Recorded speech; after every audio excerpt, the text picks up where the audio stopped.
Hello students, तर आपण binomial distribution हा चॅप्टर घेत आहोत आणि या चॅप्टरच्या ऑलरेडी 3 पार्ट आपण बघितलेले आहेत, बरोबर. आणि त्या 3 पार्टमध्ये आपण काही क्वेश्चन्स पण सॉल्व केलेलं आहे. आता आपण आजच्या व्हिडिओमध्ये आणखी काही क्वेश्चन्स सॉल्व करू, बरोबर. चला, तर आय होप तुम्ही सर्व हा चॅप्टरला कंटिन्युटीमध्ये बघत असाल आणि या चॅप्टरच्या प्रत्येक व्हिडिओजमध्ये जेवढं काही प्रॉब्लेम घेतलेला आहे त्यांची प्रॅक्टिस पण करत असाल आणि करायला पाहिजे. जिथपर्यंत तुम्ही प्रॅक्टिस करणार नाही तिथपर्यंत तुम्हाला चॅप्टर पण जमणार नाही. आणि हा चॅप्टर एवढं इझी आहे की 5च्या 5 मार्क तुम्हाला मिळायला पाहिजे. ओके, चला, ह्याच कंटिन्युटीने आणि ह्याच कन्सिस्टन्सीने आपण समोरचं क्वेश्चन सॉल्व करूया. तर लिहा नेक्स्ट क्वेश्चन. लिहा, A bag consists of 10 balls. A bag consists of 10 balls. Is marked with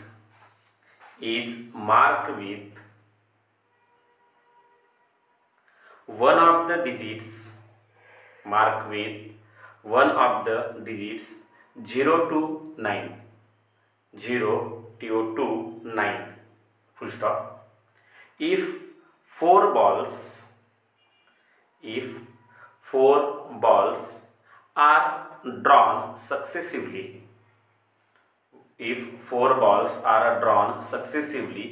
with replacement from the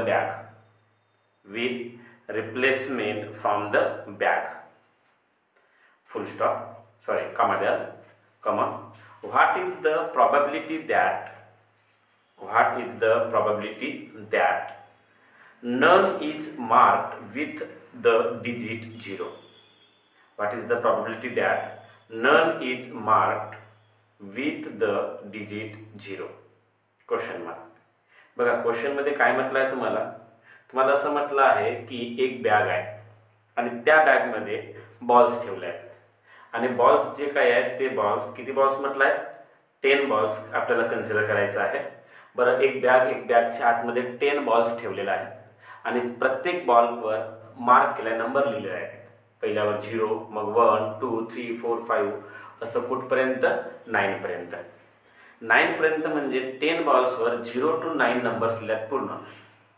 आता क्वेश्चनमध्ये असं म्हटलं आहे की रॅन्डमली तुम्हाला त्या बॅगमधून 4 बॉल्स बाहेर काढायचे आहेत. काय म्हटलं आहे? इफ 4 बॉल्स आर ड्रॉन सक्सेसिव्हली, एक एक करून पूर्ण 4 बॉल्स काय करायचे आहेत? बाहेर काढायचे आहेत. आता जे 4 बॉल्स तुम्ही बाहेर काढणार आहात त्या 4 बॉल्सवर लिहिलेले जे नंबर आहे ते नंबर कोणतं पण असू शकते. ते नंबर 0 राहू शकते, 1 राहू शकते, 2 राहू शकते, ते आपल्याला माहिती नाही. तर अशा वेळी ते जे बॉल आपण बाहेर काढणार, जसं एक बॉल बाहेर काढला, जर समजा त्याच्यावर दुसरा कोणता, जर त्याच्यावर 1 नंबर असेल आणखी ठेवायचा, आणखी एक बॉल बाहेर काढायचा, आणखी ठेवायचं, आणखी बाहेर काढायचं, असं किती बॉल्स बाहेर काढायचे आहेत? 4 बॉल्स. अशा 4 बॉल्सपैकी आपल्याला प्रॉबॅबिलिटी काढायचं आहे की ते 4च्या 4 बॉल जेव्हा आपण काढणार तेव्हा probability that none is marked with digit 0, असा बॉल बाहेर काढा. म्हणजे अशा बॉलची प्रॉबॅबिलिटी काढा की ते 4 बॉल काढल्यानंतर किंवा जेव्हा आपण 4 बॉल काढणार, बघा 4 बॉल एकाच वेळी 4 बॉल काढायचे नाहीये, एक एक करून सक्सेसिव्हली एक बॉल काढायचं, त्याच्यावर मार्क बघायचं, नंबर लिहिला काय आहे, आणखी ठेवायचं, आणखी काढायचं, आणखी ठेवायचं, असं करून आपल्याला टोटल किती बॉल्स काढायचे आहेत? 4 बॉल्स काढायचे आहेत, बरोबर. ओके, आता जे काही 4 बॉल्स आहेत त्याच्यावरती 4 बॉल्समध्ये 0 नसणारी प्रॉबॅबिलिटी काढायची आहे. None of the mark with 0 नसणारी तुम्हाला काय काढायचं आहे? प्रॉबॅबिलिटी फाइंड करायची आहे, बरोबर. ओके, लिहा आन्सरमध्ये. Let capital X equal to लिहा number of balls mark with digit 0. Number of balls mark with digit 0. Okay, P मध्ये लिहा probability of drawing ball from a bulk from the ball marked with the digit 0. From the ball, drawing the ball from 10 balls लिया ना, 10 balls marked with the digit 0. असं किती ball आहे? 10 बॉलमधून असं ball बाहेर काढायचे ज्यांच्यावर नंबर कोण नसायला पाहिजे? 0 नसायला पाहिजे. ओके, तर बघा काय दिलं आहे. तर असं मला सांगा 10 बॉल्स आहेत आणि 10 बॉल्समध्ये टोटल 10 बॉल्सपैकी किती बॉल्सवर तुम्हाला मार्क डिजिट 0 पाहिजे आहे म्हटलं आहे. तर बघा क्वेश्चनमध्ये म्हटलं आहे तुम्हाला 10 बॉल्स आहेत आणि प्रत्येकाची सुरुवात 0 पासून झालेली आहे. 0 1 2 3 4 5 6 7 8 9 9. ओके, आता यामध्ये एक असा बॉल असेल ज्याच्यावर 0 मार्क असेल, तर आपल्याला सक्सेस कोणाला घ्यायचा आहे? त्याच बॉलला घ्यायचा ज्याच्यावर काय मार्क असेल? 0 मार्क असेल. तर मला सांगा रे टोटल बॉल किती आहे? 10 आणि त्याच्यापैकी 0 लिहिलेला बॉल किती असणार? एक असेल. म्हणून पी ची व्हॅल्यू लिहिते वेळी काय लिहिणार? तर पी ची व्हॅल्यू लिहिते वेळी आपण लिहिणार P equal to total ball 10 आणि त्या 10 पैकी 0 लिहिलेला बॉल किती असणार? 1. म्हणून पी ची व्हॅल्यू काय झाली? 1/10. पी निघाल्यानंतर काय फाइंड करणार आपण? क्यू, ज्याची व्हॅल्यू आहे 1 minus P. So equal to 1 minus P आणि पी ची व्हॅल्यू काय आहे? 1/10. So 10 into 1 10, 10 minus 1 9. तर क्यू ची व्हॅल्यू तुम्हाला काय मिळेल? 9/10. बरोबर. त्यानंतर आपण काय लिहितो रे? Given small N. काय लिहिणार? Small N. आणि स्मॉल एन ची व्हॅल्यू नंबर ऑफ बॉल्स किती काढायचा आहे? 4. तर एन ची व्हॅल्यू किती घ्यायचं? 4. 10 पैकी आपल्याला रँडमली 4 बॉल बाहेर काढायचा आहे. तर एन ची व्हॅल्यू काय होणार? 4. मग आपली प्रोसेस असते x follows b of np. x follows b of n. n ची व्हॅल्यू किती आहे? 4 आणि p ची व्हॅल्यू किती आहे? 1/10. n ची व्हॅल्यू किती आहे? 4 आणि p ची व्हॅल्यू काय आहे? 1/10. असं तुम्हाला टर्म मिळेल. ही मिळाल्याच्या नंतर तुम्हाला द PMF इज फॉर्म्युला लिहावा लागतो आणि फॉर्म्युला काय असतो? P of x is equal to, आतापर्यंत तुम्हाला फॉर्म्युला पाठांतर झालं असेल. काय असेल? NCx p to the power x q to the power n minus x. म्हणजेच P of x is equal to n च्या ठिकाणी काय येणार? 4cx. p च्या ठिकाणी काय येणार रे मुलांनो? 1/10 टू द पॉवर x आणि q च्या ठिकाणी काय येणार? 9/10 to the power 4 minus x येणार. ओके, नाउ तुम्हाला काय काढायचं आहे? Probability. So now probability that none of ball marked with 0. none of ball marked with 0 म्हणजे असा बॉलची प्रोबॅबिलिटी काढायची आहे की त्या चारही बॉलमध्ये एकही बॉल असं नसायला पाहिजे ज्याच्यावर काय मार्क असायला हवे? 0 मार्क असा एकही बॉल असायला नको. त्याची प्रोबॅबिलिटी काढायची आहे. ननचा मीनिंग 0 म्हणजे व्हेरी सिंपल. तुम्हाला काय काढायचं आहे? P of 0. म्हणजे x च्या ठिकाणी तुम्ही काय ठेवणार? 0. Very simple. काय पुट करणार इथे? 4cx च्या ठिकाणी 0, 1/10 x च्या ठिकाणी 0, 9/10 4 मायनस 0, 9/10 4 मायनस 0. बरोबर. ओके, मला सांगा 4c0 म्हणजे कोणत्या फॉर्म मध्ये आला? हा आला nc0 फॉर्म मध्ये. आणि nc0 फॉर्म मध्ये आल्या कारणामुळे nc0 चा फॉर्म्युला तुम्हाला माहिती आहे काय होते? 1 होते. म्हणजे nc0 हा काय मिळणार तुम्हाला? 1 मिळणार. इंटू 1/10 चा पॉवर 0. कोणत्याही नंबरचा पॉवर 0 असेल तर काय येते? 1. तर इथे पण काय येणार? 1. इंटू 9/10 चा पॉवर 4 मायनस 0 म्हणजे काय येईल? 9/10 टू द पॉवर 4 मायनस 0 काय होणार? 4 होईल. तुम्हाला काय मिळेल? P of 0. P of 0 equal to 1 into 9/10 to the power 4 म्हणजे तुम्हाला मिळणार मुलांनो 9/10 टू द पॉवर 4. काय मिळणार? 9/10 टू द पॉवर 4. तर तुमची प्रोबॅबिलिटी जी आहे कशाची?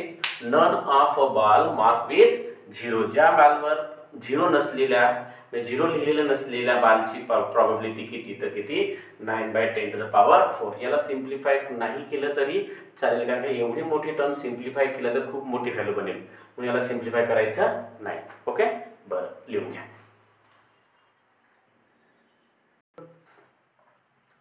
लिहा next problem. On a multiple choice examination, with three possible answers for each of the five questions, comma, what is the probability that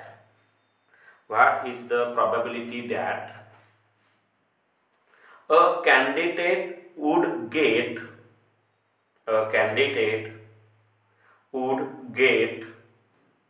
4 or more correct answers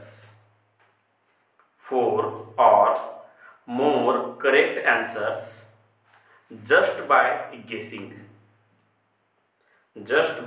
guessing. Question mark झालं. बघा question मध्ये काय म्हटलंय, एक multiple choice examination आहे, म्हणजे MCQ type examination आहे आणि त्या एक्झामिनेशन मध्ये प्रत्येक क्वेश्चनचं 3 पॉसिबल आन्सर आहेत, म्हणजे 3 ऑप्शन राहतील असं एक्झामिनेशन आहे. आणि त्या एक्झामिनेशन मध्ये एका क्वेश्चनला 3 ऑप्शन असेल, त्या 3 ऑप्शन पैकी एक आन्सर करेक्ट असेल. बरोबर. ओके. तर असं किती क्वेश्चनची एक्झामिनेशन आहे? 5 क्वेश्चनची. किती क्वेश्चनची? 5 क्वेश्चन. तर what would be the probability that candidate would get 4 or more correct answers just by guessing. Question मध्ये असं म्हटलं आहे की जो काही एक्झामिनर आहे किंवा जो काही एक्झामिनेशन देणारा आहे, तो एक्झामिनेशन देणारा किंवा जो काही स्टुडंट आहे, तो स्टुडंट काय करतो, तर तो स्टुडंट 5 पैकी 4 किंवा 4 पेक्षा जास्त क्वेश्चन करेक्ट करतो. म्हणजे 4 or more than 4 क्वेश्चन्स तो काय करतो, करेक्ट आन्सर देतो. बरोबर. तर अशा तुम्हाला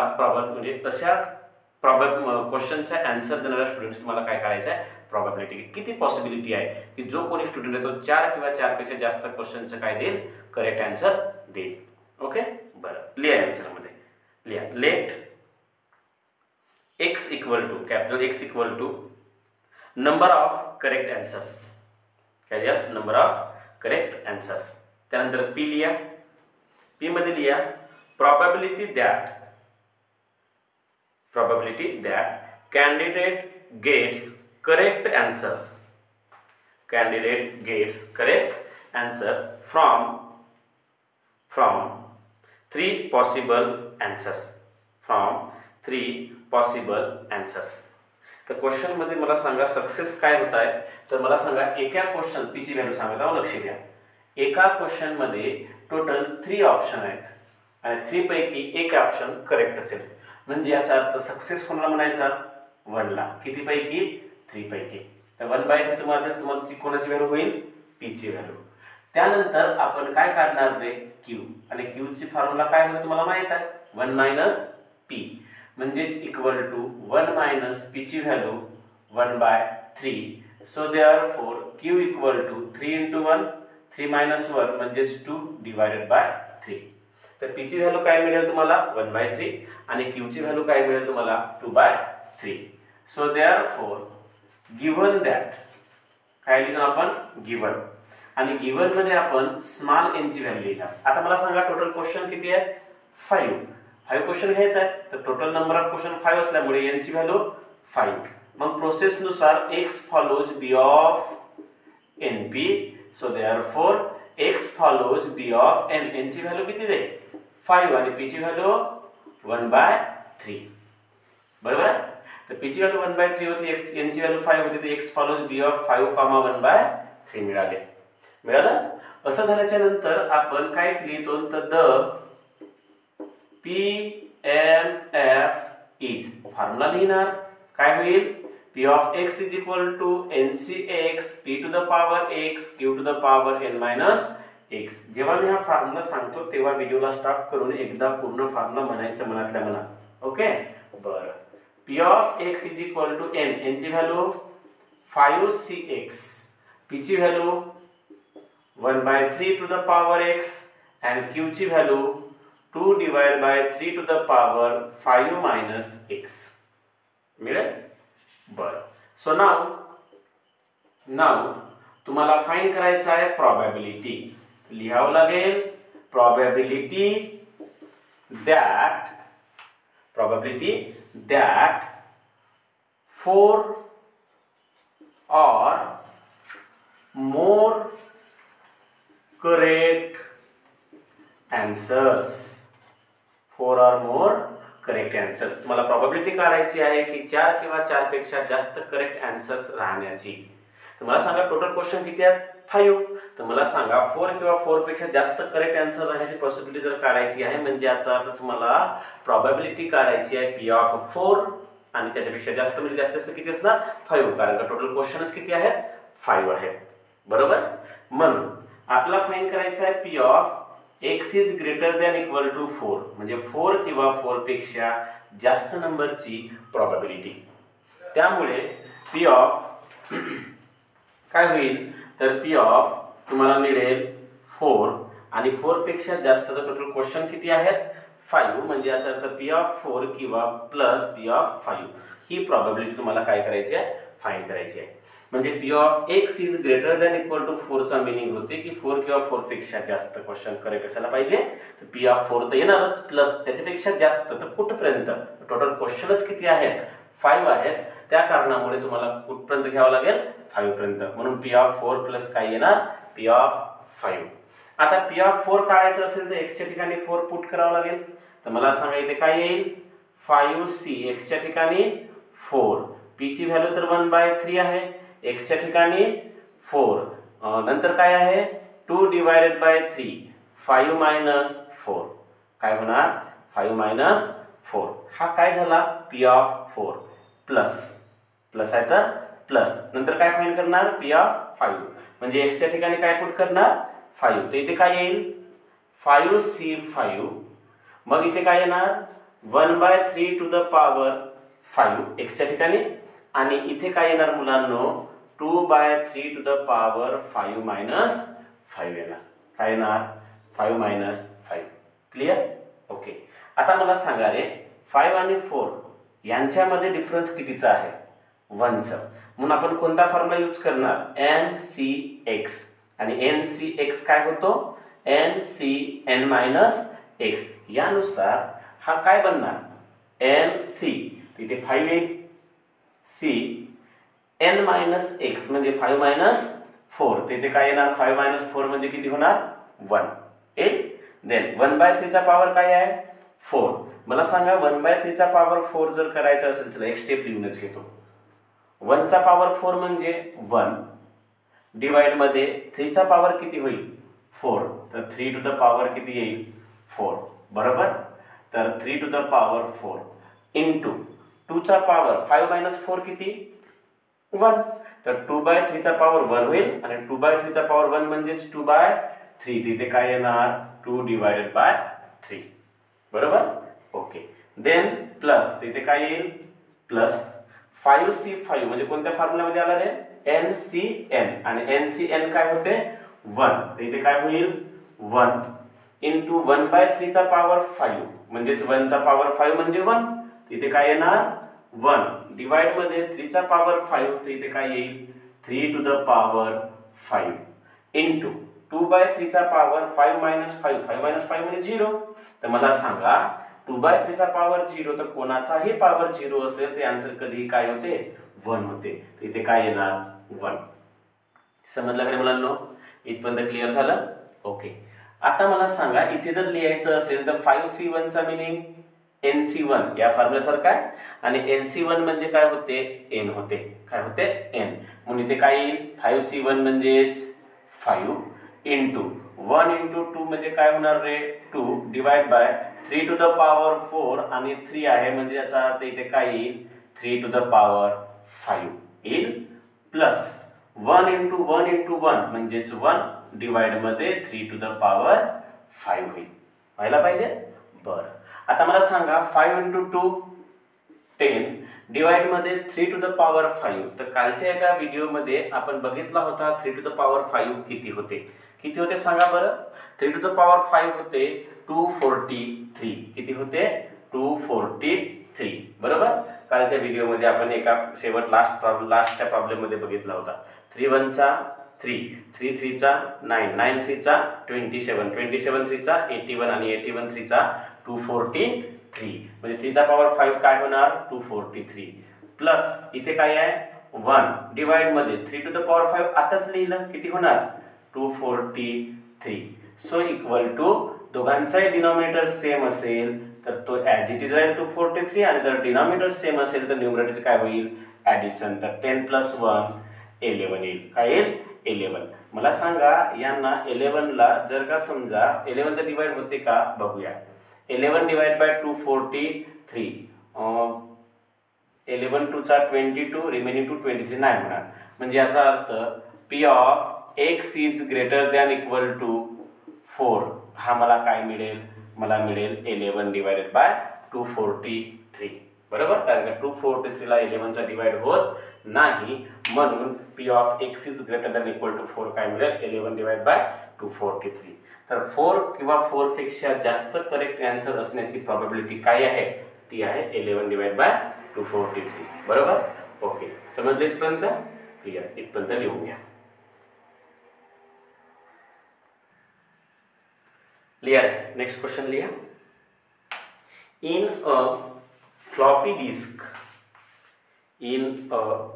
floppy disk comma it is known that 95% will work it is known that 95% will work full stop a sample of 3 of the disks a sample of 3 of the disks is selected at random find full stop find the probability that number 1 लिया none number 2 लिया 1 number 3 लिया 2 and number 4 लिया all 3 of the sample will work all 3 of the sample will work okay बघा question मध्ये काय म्हटलंय एक floppy डिस्कचा box आहे काय बॉक्स आहे आणि त्या फ्लॉपी डिस्कच्या बॉक्स मधून 95% डिस्क ह्या वर्क करतात म्हणजे वर्किंग कंडिशन मध्ये म्हणजे 5% डिस्क कसे असतील डिफेक्टिव्ह आहेत बरोबर आता त्या 95% वर्क करणाऱ्या आणि 5% डिफेक्टिव्ह असणाऱ्या डिस्क एकाच ठिकाणी आहेत तिथून रॅन्डमली आपल्याला 3 सॅम्पल पीस घ्यायचा आहे म्हणजे 3 सॅम्पल डिस्क घ्यायचा आहे 3 सॅम्पल डिस्क घ्यायचा आहे कसं आहे रॅन्डमली सिलेक्ट करायचं आपल्याला माहितीच नाही की कोण चांगले आणि कोण डिफेक्टेड आहे म्हणून आणि अशा वेळी तुम्हाला प्रोबॅबिलिटी काढायची आहे की त्यापैकी एकही डिस्क वर्क करणार नाही म्हणजे जे 3 आपण सिलेक्ट करणार रॅन्डमली कोणत्याही त्यापैकी एकही डिस्क वर्क करणार नाही किंवा एक डिस्क वर्क करेल किंवा 2 डिस्क वर्क करतील किंवा 3च्या 3ही डिस्क काय करतील वर्क करणार अशा डिस्कची आपल्याला काय काढायची आहे प्रोबॅबिलिटी काढायची आहे बरोबर ओके तर लिहा आन्सर मध्ये सिंपल क्वेश्चन आहे लिहा आय होप समजला असेल question let capital X equal to number of working disk capital X equal to number of working disk आणि P मध्ये लिहा P equal to probability that P मध्ये लिहा probability that floppy disk works probability that floppy disk works बरोबर आहे floppy disk works okay तर मला सांगा किती डिस्क वर्क करतायत रे तर मला सांगा P मध्ये तुम्हाला मिळेल 95% डिस्क आर वर्क मग 95% म्हणजे याला कसं लिहिणार आपण 95 डिवाइडेड बाय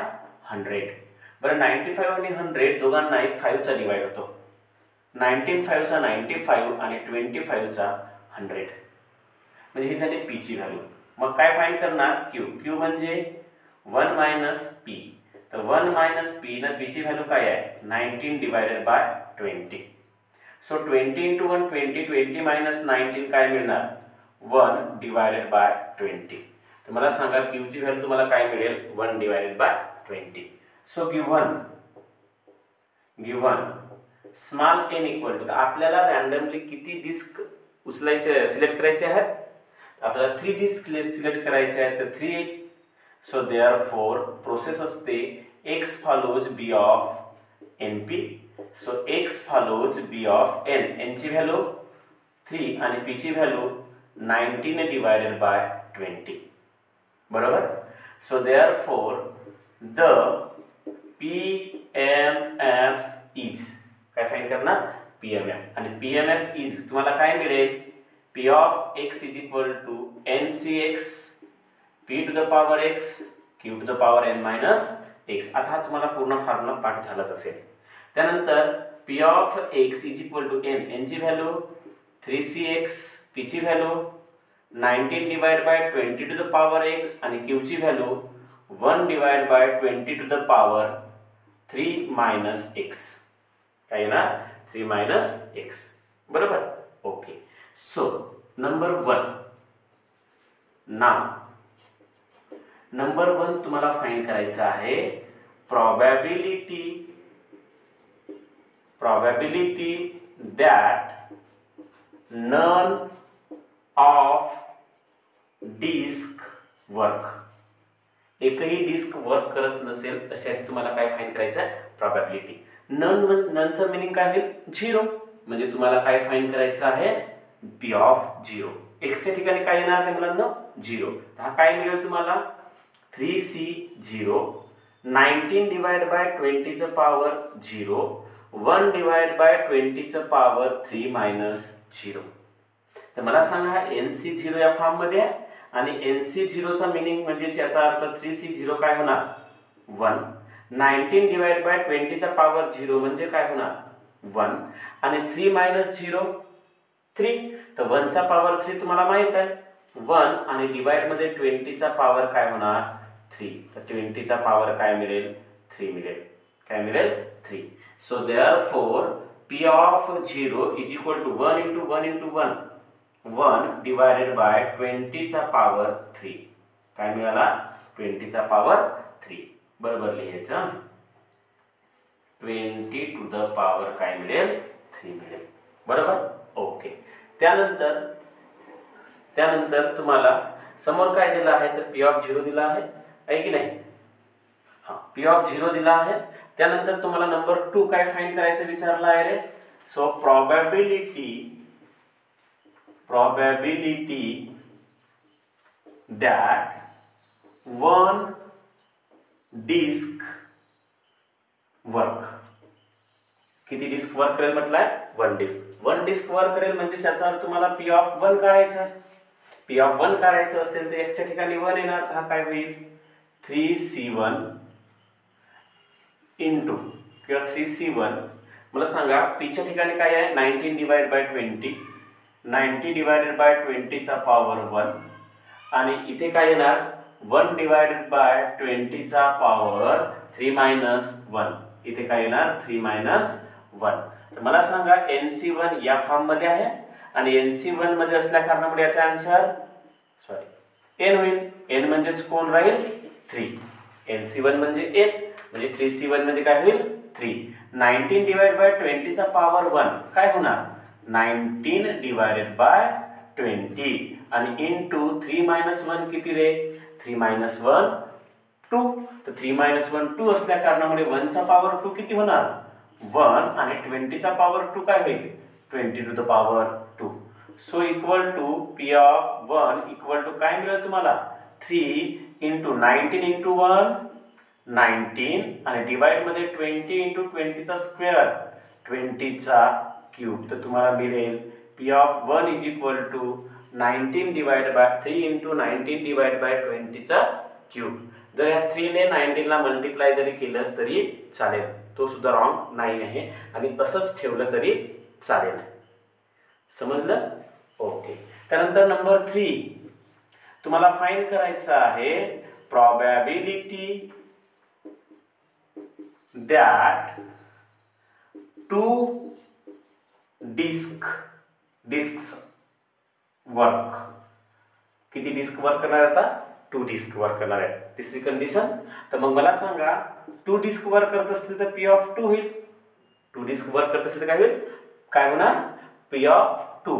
P ऑफ 2 जर होत असेल तर आपण व्हॅल्यू पुट करणार 3c x च्या ठिकाणी 2 19 डिवाइड बाय 20 चा पॉवर x च्या ठिकाणी 2 आणि 1 डिवाइड बाय 20 चा पॉवर 3 मायनस x च्या ठिकाणी काय लिहिणार रे आपण 2 लिहिणार.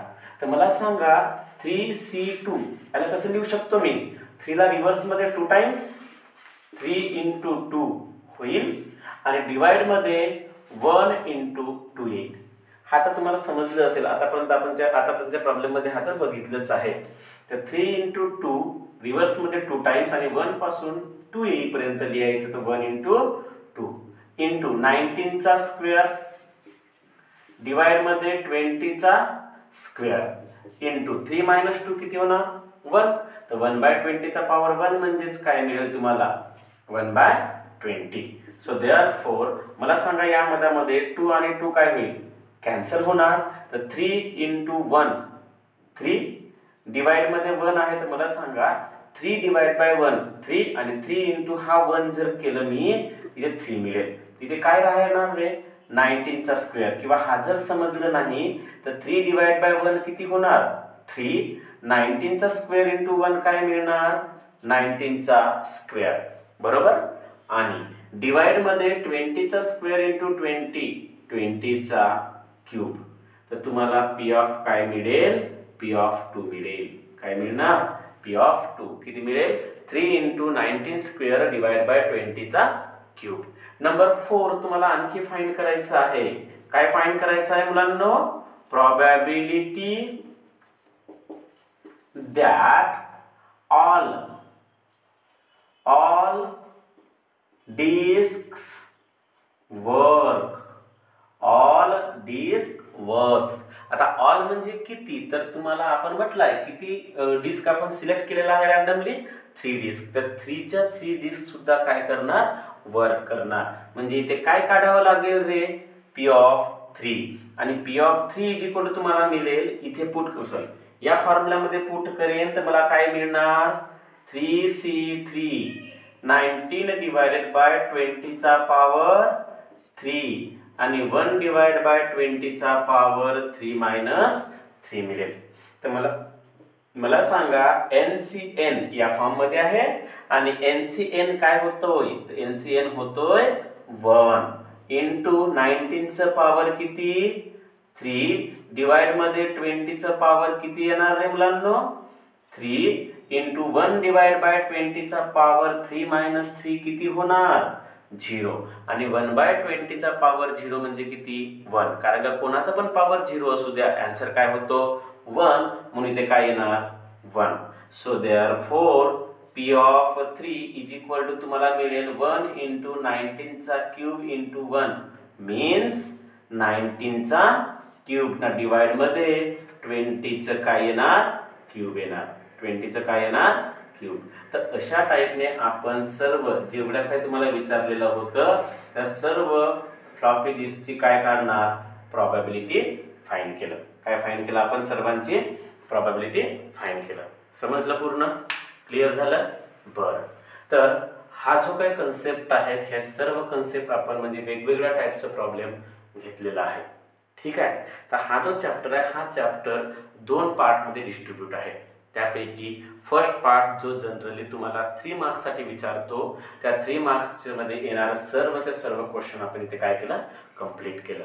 एक छोटासा एकदम छोटासा टॉपिक आहे ज्याच्यावर तुम्हाला जनरली 2 मार्क्सचा क्वेश्चन मॅक्झिमम टाइम्स 90-95% टाइम त्याच्यावर तुम्हाला 2 मार्क्सचं क्वेश्चन विचारलं जातं. 2 मार्क्सचं क्वेश्चन विचारलं जातो तर त्यासाठी तो जो टॉपिक आहे तो टॉपिक आपल्याला घ्यायचा आहे. पण आता ही व्हिडिओ खूप मोठी झाली आहे त्या कारणामुळे आपण इथपर्यंत ह्या व्हिडिओला थांबवून घेऊ आणि नेक्स्ट व्हिडिओमध्ये न्यू टॉपिक सोबत आपण स्टार्ट करू. ओके. तर नेक्स्ट व्हिडिओमध्ये आपण न्यू टॉपिक सोबत मिळणार आहोत. तोपर्यंत बाय.